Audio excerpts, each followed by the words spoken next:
तो देखिए, Allahabad high court ने कहा कि जामा मस्जिद को अब से विवादित ढांचा कहा जाएगा। तो संभल के मुस्लिम समुदाय के लोग ने कोर्ट के इस फैसले को मानने से इनकार कर दिया, वो तैयार नहीं है। मैं संवाददाता ने मुस्लिम समुदाय के लोगों से बातचीत की है तो उन्होंने साफ तौर पर कहा कि हम इसे मस्जिद ही कहेंगे, विवादित ढांचा नहीं कहेंगे। क्या कुछ कहा गया उनकी ओर से, सुनवाते हैं आप। विवादित नहीं है, हमने तो जब भी देखा जहाँ मस्जिद रहेगा, आज से बाप दादाओं के जमाने से जहाँ मस्जिद ही है। विवादित ढांचा नहीं है। तो आप इसको विवादित इमारत नहीं मान रहे? नहीं मानने, हम नहीं मानेंगे सर।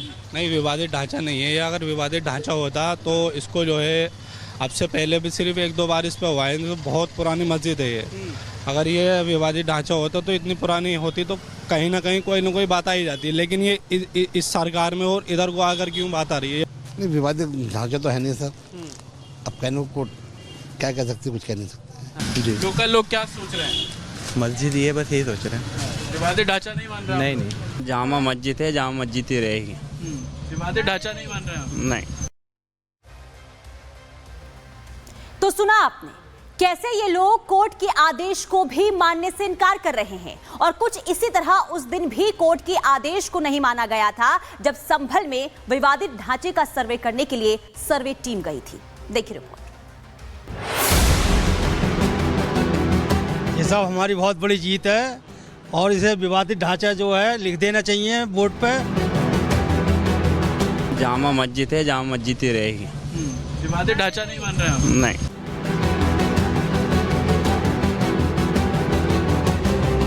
रंगाई पुताई मामले में सुनवाई करते हुए इलाहाबाद हाई कोर्ट ने अपने ऑर्डर में कहा कि शाही जामा मस्जिद को अब विवादित ढांचा कहा जाएगा। तो संभल के मुस्लिम कह रहे हैं कि हम नहीं कहेंगे। विवादित नहीं है, हमने तो जब भी देखा जहाँ मस्जिद रहेगा, आज से बाप दादाओं के जमाने से जहाँ मस्जिद ही है। विवादित ढांचा नहीं है। तो आप इसको विवादित इमारत नहीं मान रहे? नहीं मानने, हम नहीं मानेंगे सर। नहीं, विवादित ढांचा नहीं है। या अगर विवादित ढांचा होता तो इसको जो है अब से पहले भी सिर्फ 1-2 बार इस पर हुआ है। तो बहुत पुरानी मस्जिद है ये। अगर ये विवादित ढांचा होता तो इतनी पुरानी होती तो कहीं ना कहीं कोई ना कोई बात आ ही जाती है। लेकिन ये इस सरकार में और इधर को आकर क्यों बात आ रही है? नहीं, विवादित ढांचा तो है नहीं सर। अब कहने को क्या कह सकते, कुछ कह नहीं सकते जी। लोकल लोग क्या सोच रहे हैं? मस्जिद ये बस यही सोच रहे हैं। विवादित ढांचा नहीं मान रहे? नहीं। कोर्ट के इस आदेश से मुस्लिम नाखुश हैं, तो कहीं न कहीं कोर्ट का ये आदेश हिंदुओं के लिए बड़ी जीत है। ये सब हमारी बहुत बड़ी जीत है और इसे विवादित ढांचा जो है लिख देना चाहिए बोर्ड पे। और संभल की जनता बहुत खुश है कि हिंदू जो है जीत जाएगा और बहुत जल्दी निपटेगा केस। झूठे तथ्यों के आधार पर और दबाव बना करके तमाम जगहों पर जो कब्जा किया गया है, अब उसका समय आ गया है। ये बहुत ही जल्दी सब परिवर्तित हो जाएंगे और जितने झूठे तथ्य हैं वो सब निराधार साबित होंगे। जो चीज़ है हकीकत है उसको तो ना आप बदल सकते हो ना मैं बदल सकता हूँ। भाई ये तो पृथ्वीराज चौहान की राजधानी है और रही है। हरिहर नाम के मंदिर के नाम से है प्रचलित, समझे आप। तो उसको ना तो आप मिटा सकते हो ना मैं मिटा सकता हूँ। दरअसल हिंदू पक्ष के वकील हरिशंकर जैन ने जस्टिस रोहित रंजन अग्रवाल से आग्रह किया था कि वो अपने आदेश में मस्जिद की जगह विवादित ढांचा शब्द का इस्तेमाल करें, जिसके बाद कोर्ट ने उनके इस आग्रह को स्वीकार करते हुए मस्जिद की जगह विवादित ढांचा शब्द का इस्तेमाल करने को कहा। Bureau report, Republic Bharat. गलत हिस्ट्री दिखाई जा रही है। औरंगजेब रहमतुल्लाह अलैह ने बहुत सारी मंदिरें बनवाई हैं। औरंगजेब क्रूर शासक नहीं है। बिल्कुल क्रूर शासक नहीं बनता। याच्यावर देशद्रोहाचा गुन्हा दाखल झाला पाहिजे। अबू आझमी निलंबित झाला पाहिजे। औरंगजेब की आत्मा घुस गई।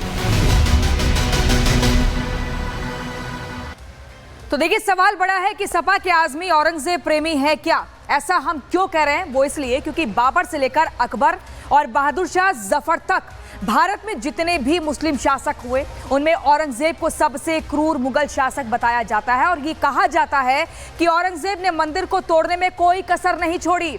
हिंदुओं पर अत्याचार करने की तो उसने हदें ही पार कर दी थी। लेकिन अब समाजवादी पार्टी के नेता अबू आज़मी उसी औरंगजेब को महान बता रहे, तारीफों के पुल बांध रहे हैं। और अब अबू आज़मी का ये औरंगजेब प्रेम उन्हें भारी पड़ने वाला है। कैसे, इस रिपोर्ट में देखिए।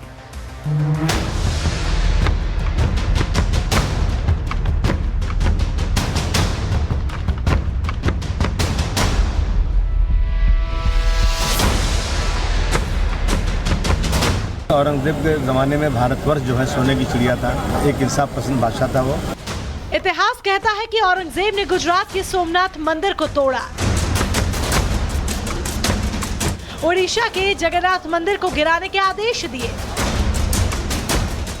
मथुरा के श्री कृष्ण जन्मभूमि के आधे हिस्से पर कब्जा कर ईदगाह बनवाई, उज्जैन के आसपास के कई मंदिरों को नष्ट किया। आज उसी औरंगजेब का महाराष्ट्र में यशगान किया जा रहा है, उसी औरंगजेब का जिसने हिंदुओं पर जी भरकर अत्याचार किए, धर्मांतरण कराया। लेकिन अब उसी क्रूर औरंगजेब का यशगान कर रहे हैं अखिलेश यादव के नेता और महाराष्ट्र सपा के अध्यक्ष अबू आजमी। अबू आजमी का मानना है कि औरंगजेब के समय में भारत सोने की चिड़िया हुआ करता था। औरंगजेब का गलत इतिहास पढ़ाया जा रहा है। औरंगजेब एक क्रूर शासक नहीं था। गलत हिस्ट्री दिखाई जा रही है। औरंगजेब रहमतुल्लाह अलैह ने बहुत सारी मंदिरें बनवाई हैं। औरंगजेब क्रूर शासक नहीं है। बिल्कुल क्रूर शासक नहीं बनता। कोई हिंदू मुस्लिम की लड़ाई नहीं थी। औरंगजेब के ज़माने में भारतवर्ष जो है सोने की चिड़िया था, हमारी सरहद बढ़ी हुई थी और इसी को देख कर अंग्रेज यहाँ आया था, एक इंसाफ पसंद बादशाह था वो।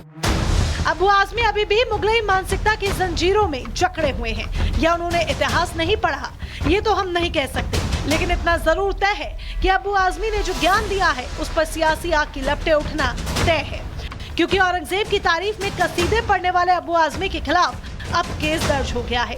ठाणे में सपा नेता अबू आजमी के खिलाफ शिवसेना शिंदे गुट ने एफआईआर दर्ज करा दी है और अबू आजमी पर बीएनएस की धारा 299, 302 और 356 के तहत मामला दर्ज हुआ है। अबू आजमी इतिहास पर सवाल उठा रहे हैं, औरंगजेब को मंदिरों को बनवाने वाला मसीहा बता रहे हैं। तो अबू आजमी के इस बयान पर खुद महाराष्ट्र के डिप्टी सीएम एकनाथ शिंदे भड़के हुए हैं। डिप्टी सीएम एकनाथ शिंदे ने तो इसे राजद्रोह ठहरा दिया है। उनका बयान बहुत ही गलत है और निंदाजनक है। जो औरंगजेब ने छत्रपति संभाजी महाराज को 40 दिन अत्याचार किया, ऐसे औरंगजेब को अच्छा कहना ये तो महापाप है। ये अबू आजमी इन्होंने माफी मांगनी चाहिए और निश्चित रूप से उनके ऊपर देशद्रोह का गुना दाखिल करना चाहिए। अबू आजमी ने जब से औरंगजेब की यश गाथा सुनाई है तभी से बीजेपी के निशाने पर अबू आजमी आ गए हैं। बीजेपी अब अबू आजमी को तो निशाने पर ले ही रही है, वहीं पूरी समाजवादी पार्टी को भी आईना दिखा रही है, जिस पर अब जवाब सपा की तरफ से भी आया है। मॉडर्न युग के औरंगजेब कौन है? राजनीति के मॉडर्न युग में औरंगजेब कौन है? मॉडर्न औरंगजेब एक ही व्यक्ति है जिसने अपने बाप को पार्टी से निकाल दिया। मुझे नाम लेने की जरूरत नहीं है, पूरे देश की जनता समझ जाएगी। अबू हाशिम का कोई ऐसा बयान नहीं रहा है जिसकी निंदा की जाए। हमारे साथी, हमारी पार्टी के नेता ने जो टिप्पणी की है उसको ठीक से उप मुख्यमंत्री जो है नहीं समझ पाए, इसलिए वो इस तरह का अनर्गल बेबुनियादी बात कर रहे हैं। अबू आजमी की मुश्किलें चौतरफा बढ़ी है।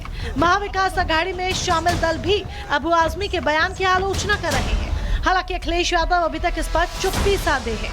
देखना होगा कि औरंगजेब की वकालत पर शुरू हुई सियासत आगे उन्हें कहां तक ले जाती है। Bureau report, Republic Bharat.